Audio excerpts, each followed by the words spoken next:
fear is only as deep as we allow it to be. Fear is actually a powerful thing. If you use it correctly. If you use it correctly, it's a motivation. Welcome to Climb Higher with Her, a podcast about women and their leadership journeys.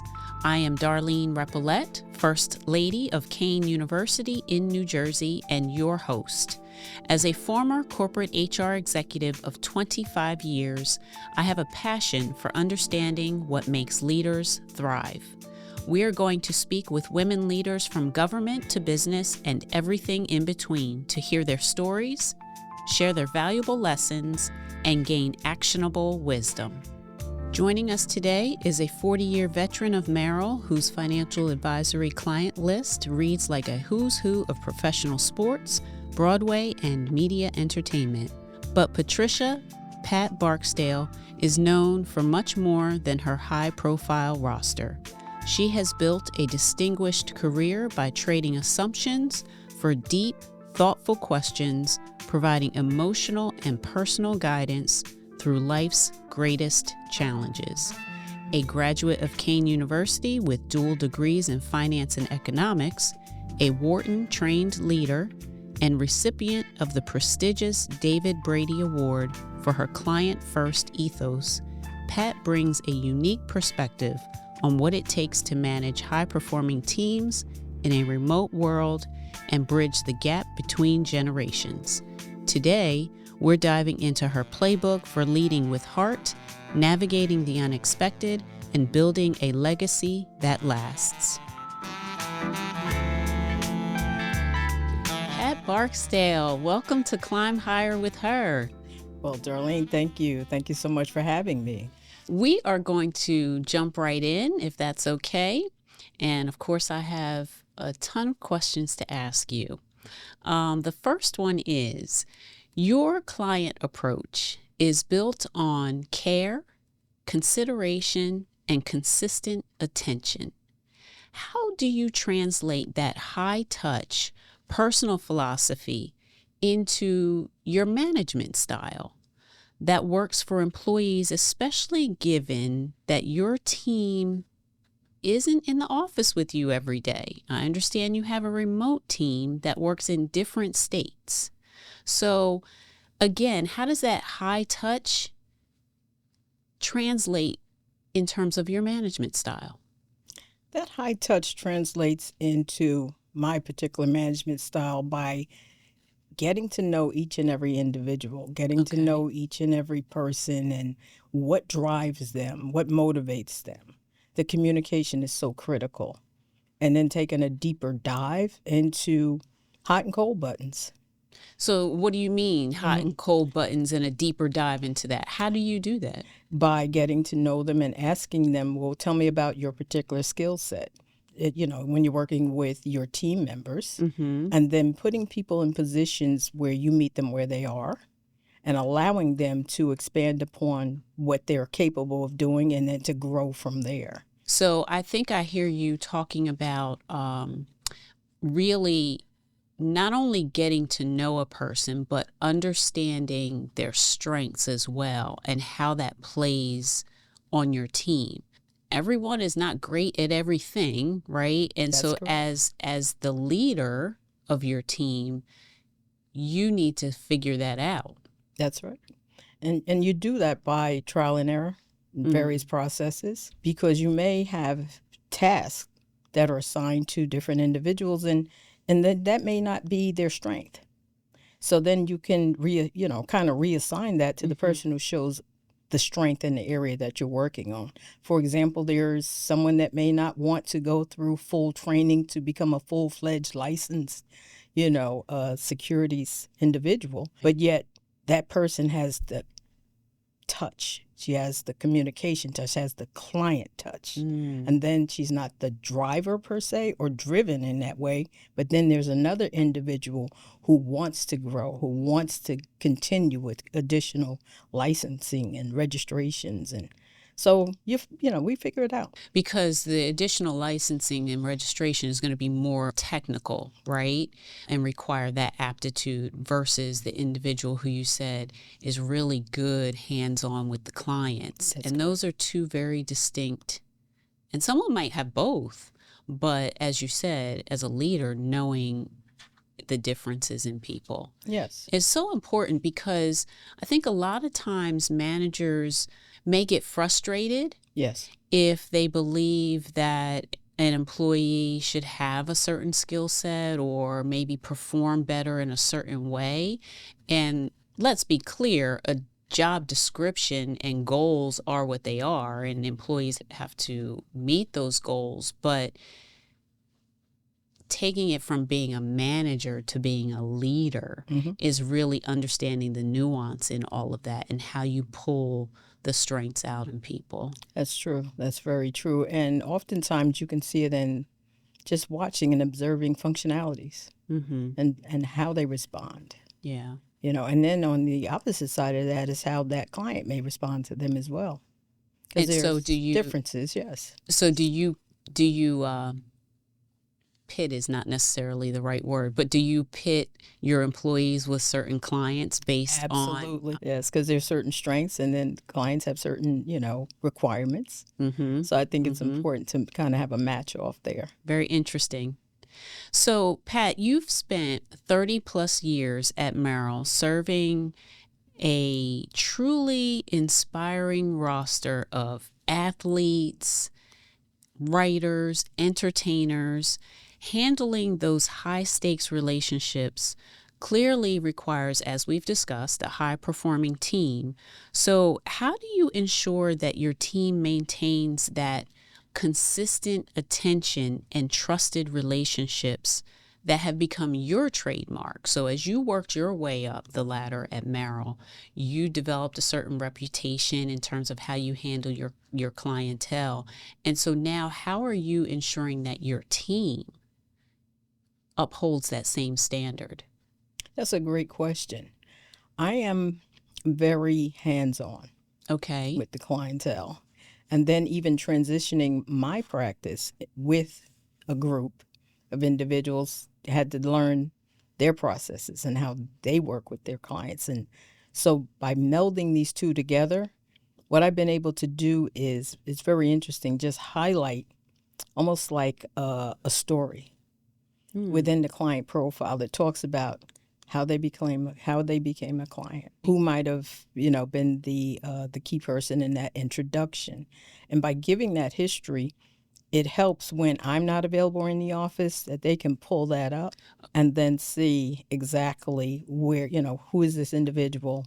But what we do is we always have 2 advisors on our calls, or 2 team members on a call. Oh, really? Yes, because that way you're getting to know how I operate, how I listen. And I don't expect anyone to be the hands-on kind of person that I am, but I do expect them to have a level of consistency in how we work with our clients. Pat, I've heard you often say clients are driven by life events that they cannot control. Yes. As much as we want to control things, we cannot control everything.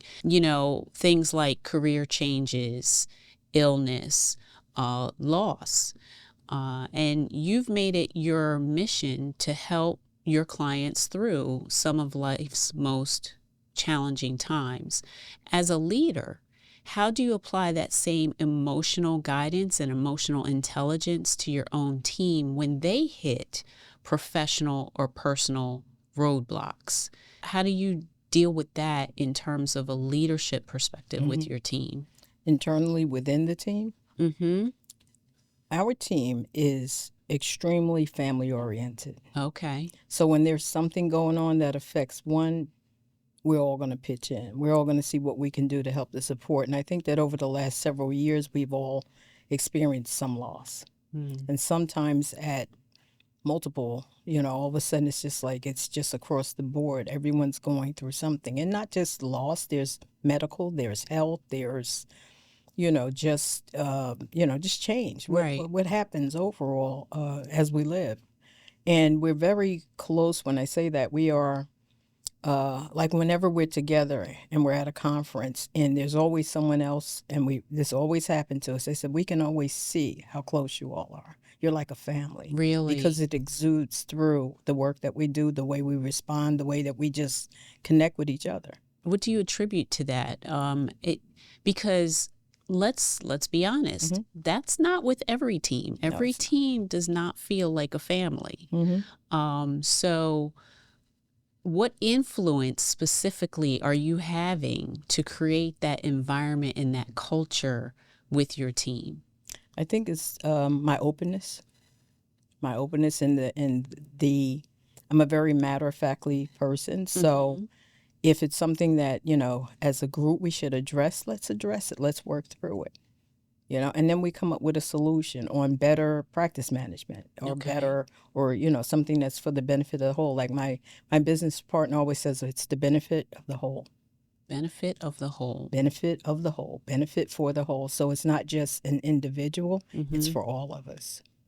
Yeah. And I think that that's imperative for success. Yeah. In any group, when you are working toward, common goals. And so you're saying that it sounds like it exudes from your team. If you're at a conference and people who may not really know each of you, they come up and say, you all seem like you're really close, like you're a family. So that exudes from the team. Yes. That's not necessarily a common thing. Very unique, very unique. And I was really surprised the first time that it happened, but then... That someone said that? That someone said that. Okay. And I said, okay, that's because it's natural. It's authentic. It's not something that you're pretending. It's just the energy that we have for one another. That's fantastic. Yes. So, as I've said, you are highly accomplished. And we've said that you've celebrated a long career, but you've not stopped. No. And so tell me if I should, be quiet, but I think you could have retired by now if you wanted to. Sure. But you haven't. And I can only assume that that's because you still love what you do. You love your job. So tell me why. What motivates you to stay and keep going? Early on in my career, I found that there were a lot of innate traits that I had. And one day I remember prior to joining Merle, I was working in a bank, and I had a branch manager who said to me, Pat, I can see you, being promoted into like the next level. I was working in a bank. I started as a part-time teller. Like, this goes back to the 80s. He said, you have great people skills. You're a people person. And at that point, I'm trying to say, what's a people person? What do you mean? Yeah, is that a good thing? But it really clicked. Like understanding people, being able to empathize when necessary, and also have that hard fist when you need to also, right? And I think by just focusing in on the individual and them getting to understand me, because my clients know, like, it's funny, I'm the youngest of my siblings. I have an older sister, and I have a host of nieces, nephews, great nieces, great. And I'll talk to a client and they say, oh, by the way, how'd you make out with, with the great nephew who's over there in university? And I said, yeah, well, let me tell you the story. So it's just the fact that as I've gone through the processes of growing a practice and then merging my practice with a team and working with clients over several years, it's really the fact that it's a job, yes, but I enjoy it. I get up every day motivated to do it. And no 2 days are the same, and no client situation is the same. No support staff situation is the same. But when you get up every day and you have an appreciation for what you do, it makes it so much lighter. So you can just keep doing it. I hear you talking about, yes, the people, the relationships, the discussions that you have with them. I didn't hear you talk about the technical financial aspect, the numbers of the job. Yeah. So, I mean, you must love that technical aspect and the numbers and Yeah. dealing with that. You must enjoy that as well. But it sounds like the part that you really love is the people aspect and being able to have conversations and help individuals. And it just so happens to be you're helping them in the financial realm. Yes. You know, it's interesting you say that because what I found over the years is I've always taken great pride in helping simplify a lot of the financial issues that people come across, specifically women. But when you can help someone to understand it and then really break it down in simplistic terms, then to me that's the biggest reward, because I've said to clients, specifically early relationships, I want you to be able to, if someone say, okay, who's your advisor, what do they do? In a simple way, tell them what we do. Yes. You don't need to know all the technical terms of, the market's this and, the ratio. It's you don't need to know all that. Just, with a clear understanding of purpose, goals and purpose. And then from there, we can build out on. It's like the foundation that we start. And we just keep adding a block, adding another block. And before you know it, they're in pretty good, they're in good stand when you think about where they were, where they are. Yeah. And, having individuals with me from like back in the banking days, the 80s, you're talking 30 plus years. Wow. Who have kids that I started their college plans, who now have their kids, and we're starting college plans for those kids. So that's the beauty of it. That was actually going to be my next question, because I know when we talked before that you have clients who you started with as many years ago, and now then you've been their children become your clients. Yes. The grandchildren become your clients. And so what really do you attribute that to, this generations of clients? To me, it requires that I think you have to have a unique ability also to speak, I'll call it different languages across the generations, right? So the first thing is what we've already talked about, the customer service, the relationships with the clients so that they trust you, because now they're referring family. But then when you get that family client who is a totally different generation, I'm imagining you have to speak to them differently. You have to approach them differently. How does that also translate? So this is kind of two questions, if you will. How does that also translate with your staff? Because as we've talked, long career, so now you're seeing different generations of employees come in as well. Talk to me about managing and communicating across generations. That's interesting because I'm a very open person. So often, for someone who's been at it as long as I have, they may, people have these control issues, and they think that their way is the only way and there's no other way. You have to be open to learning, and most of all, listening, and allowing individuals, both from a family, the various families and that generation, as well as the employees, have an open mind so that you can allow that dialogue, so that they're not feeling like they don't matter, like what they say doesn't matter. You got to hear them. You got to meet them where they are. Yeah. And thank goodness for having younger, nieces and nephews too. It keeps you on your toes. That's so right, when you that's have right. those grandchildren clients coming in, right? Exactly. Because, even the communication with my great nieces and nephews is, it's like, okay, just listen. I'm just going to listen. Tell me about it. Is that how you view it? Okay. Yeah. So why don't we talk about a budget? You can tell me, we can spend this any kind of way, but you need to control that budget. But you can have that conversation with the great niece and subsequently your clientele because of the relationship that you build through first listening, right? Yes. And not judging. immediately judging or immediately responding to what they're saying, but first listening and digesting. And isn't that applicable in all relationships and all conversations that Yes, we it have is. with people? Yes, it is. In the household, I'm the youngest sibling. My sister is 8 years older. And even though we have that, it's not a large gap, but there's still a gap. Okay. Because she is still, we lost our mom many years ago, but she's the matriarch. Yeah. And my family members and nieces, they'll go to her for the, you'll never believe this. And then she'll go, oh, really? Is that what happened? And then on the other end of the spectrum, when they come to me, it's how do we find a solution to a problem per se? Because I'm not going to do the candy, yes, sugar coating. No. Give me the facts. What happened? Let's consider a resolution.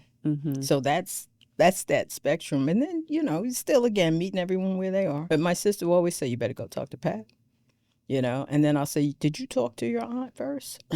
Because and I can appreciate that. We all have different strengths and how we manage our various generations. Yes. I'll say. And the same with clients. I've seen situations where you have to kind of be good cop, bad cop. So you'll take it in and listen and then help to kind of find a happy median. Yeah, find a happy median. And it's not always a perfect science. Well, and it boils down to, like you said, listening and having an open mind. Yes, absolutely.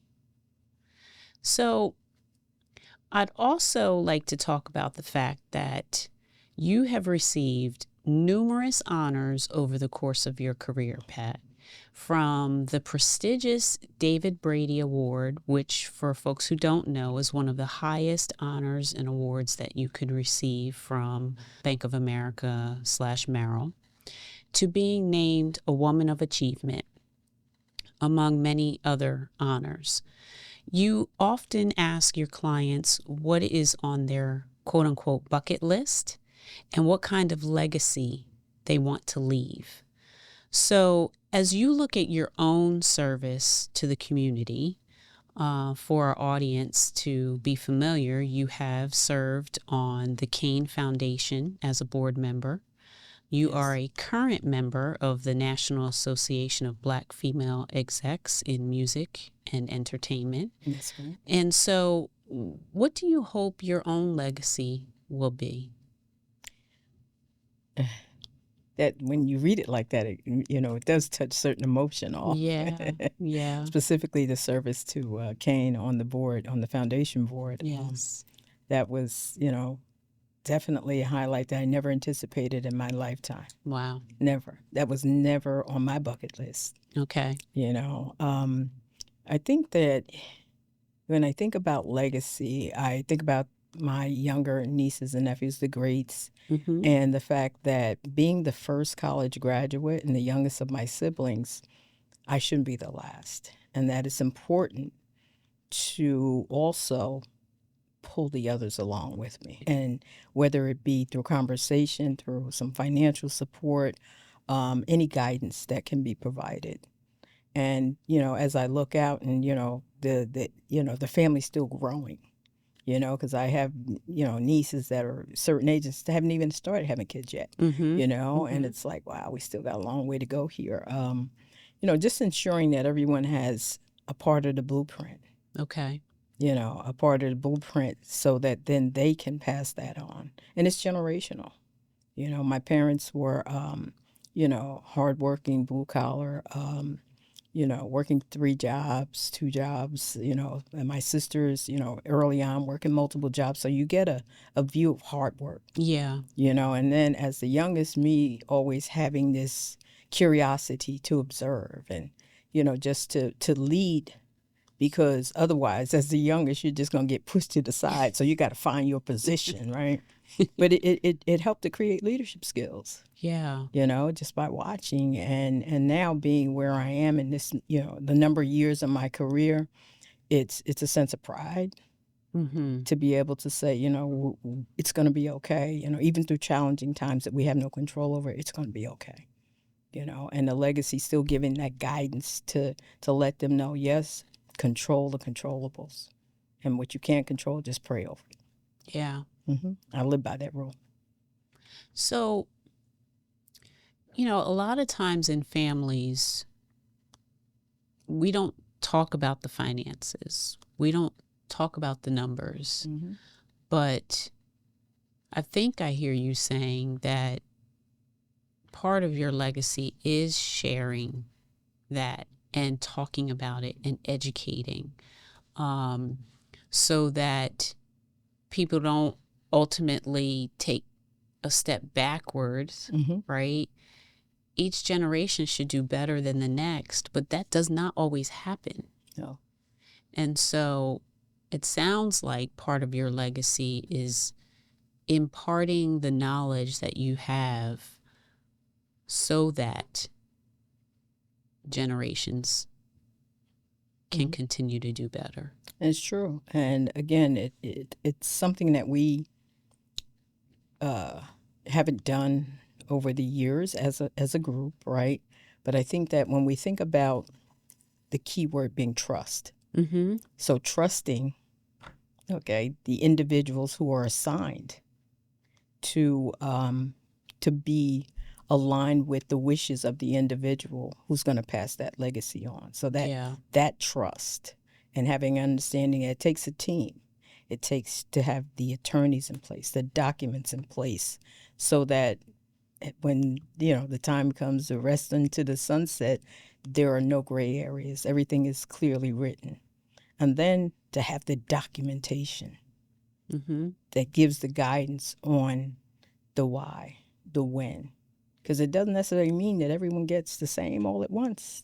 Could be situations where it's just, in that way you have an opportunity just to spread it out, So I think that's really, really important, the documentation that we have, having good partners who are a part of the team, your financial planning team, and your legacy planning team and your estate planning team. So it's, to even have this conversation with you at this stage in my life is a blessing, because humble beginnings, very humble beginnings.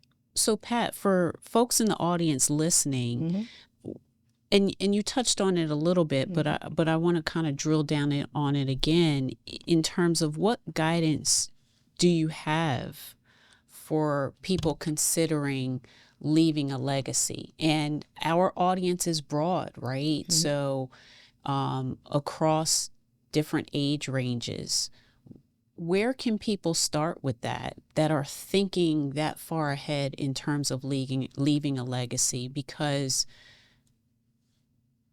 thinking about that and planning for that is leadership in and of itself within a family, if that's not been done before, or it's continuing it.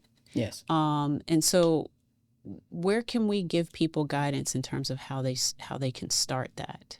We do it. We just don't put it into play.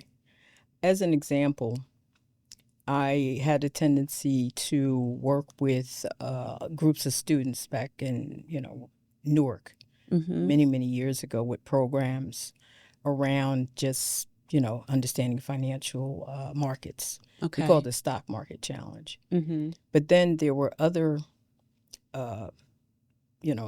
things that we had in place, not just to teach them that, but then to also teach them about life, right?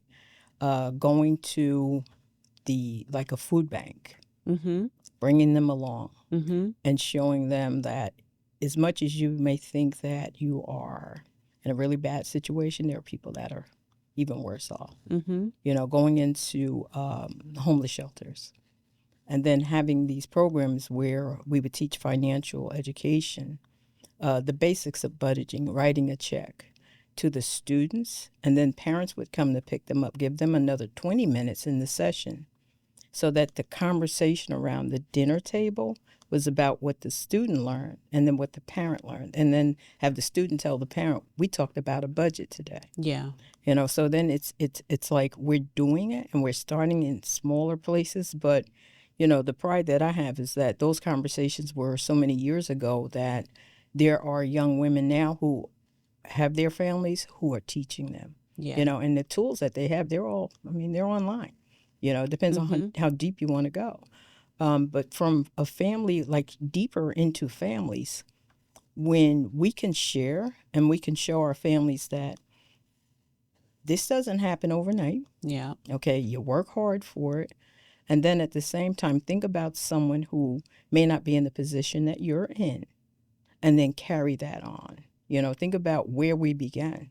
Think about, my grandparents and my great-grandparents. There's a lot of history and a lot of things to be proud of, but yet that extension on how we can move it forward. Yes. So let's talk about, a lot of people don't want to talk about their demise. They don't want to talk about the God forbid or the what if. Right. They don't want to talk about in the event that I can't make decisions for myself. What should I have in place?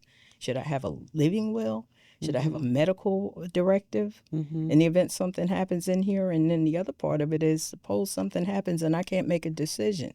Do I want any artificial means of life? Yeah. And then you tie that into the wealth. So usually these plans are done collectively together with the will, with the trust, with the medical directive. So it is a process, and we really have to, I just think about it as, something's going to happen and they're going to have everything. They're going to know everything. No, you got to give them the blueprint. So it's about planning. Yes. Planning and not being afraid to plan. That's right. I want people to walk away with an understanding that we have a responsibility to do that. Yes. Because that is leadership. Yes, it is. If we just let it go by the wayside, right? Yes. Then when something does happen, people are left trying to figure out what are we supposed to do? Scrambling. Where are the documents? Yeah. Is there a is there a box at the bank? Who has the keys? Who has the combination? Yep. And it's a lot, especially in, from my experience, having a situation within the family where we had to make a decision on life support. And I remember, through family conversations, that was never, ever something that was discussed. But yet we knew what was necessary. Yeah. Yeah. And that's a long time. But as it happens, don't wait till last minute. Well, that's the thing, right? Don't wait till last minute. Because it can be so daunting to people too. Or if people are already fearful about having those conversations and planning for things like that, it can be daunting, everything that you've listed. Yes. So people need to chunk that out. Yes. Right? You can't do it all in one foul swoop. Chunk it out and use resources. Yes. Whether it's online resources, whether it's going to someone like you, Adam Merrill. Yes. And this is applicable, right? Correct me if I'm wrong. Regardless of age, there are things that we should all be doing. So whether we're talking about wills and estate planning, wealth planning, students who are listening who may say, well, that's not applicable to me. Well, it is, because number one, you can be asking your family the questions of, that's correct. Are these things in existence? Right? Inquiring minds want to know. Exactly. And number two, it's never too early to start thinking for yourself. No. In terms of all of those things. So I think that my hope is that our conversation turns on the light bulb for some folks. And my hope as well. And encourages some folks to start to have those conversations with the folks that they need to. Mm-hmm. We are going to wind down a little bit. And so we've come to our final segment, which is called the Climb Higher with Her Rapid Fire Round. Awesome. So let's jump right into it. Okay. My first question, early bird or night owl? Early bird. Early bird. I need my 8 hours. I need my 8 hours. Okay. So what time are you waking up? I wake up at 6:45. That's early. Yep. Call or text? I want to hear your voice. I figured you were going to say that. I need to hear your voice. Yes. The text, you hiding behind it. But you work with multiple generations, so I have to use it. You are texting, but your preference is call. And I always say, let's schedule a call at your at your earliest convenience. Yes. Yes. So that's how you work around it. Yes. All right. So my next question, given you have clients in the entertainment business, plays or musicals? Both. Both. Mm-hmm. You can't pick. Huh? I can't. Yeah, just a good performance. All right. Yes. That's fair. We'll let you slide on that one. So this is an interesting one. If you could talk to animals or speak every human language, which would you choose? Wow, neither. Look, I let you slide with the last question. Come on now. Well, talk to animals or speak every human language? You know, growing up, we had a dog. Okay. So it would definitely be a dog. Okay. Yeah. All right. Yes. Because I know a dog's on, kind of lay there. And, they're best friends. Yes. So. Yes. Okay. Yes, definitely. And finally, what is one skill you wish you could master instantly? Oh, my. Probably like my dance skills. I love to dance, and I did take a dance course, and I just love dancing. And I really have a hard time with the salsa. My feet, I can do a good Michael Jackson. Okay, yeah. You can? Oh, yeah. Yeah, I can do that. Right. Like I can still kick the heels up, right, and stand on my toes. But wow, that's impressive. Salsa. I want some salsa. Okay. Yes. Some salsa and merengue. Yes. All right. But it's something about but I'm working at it. Okay. All right. I want to finish with asking you, what is the single most important thing that you think our audience should take away from the conversation that we had today?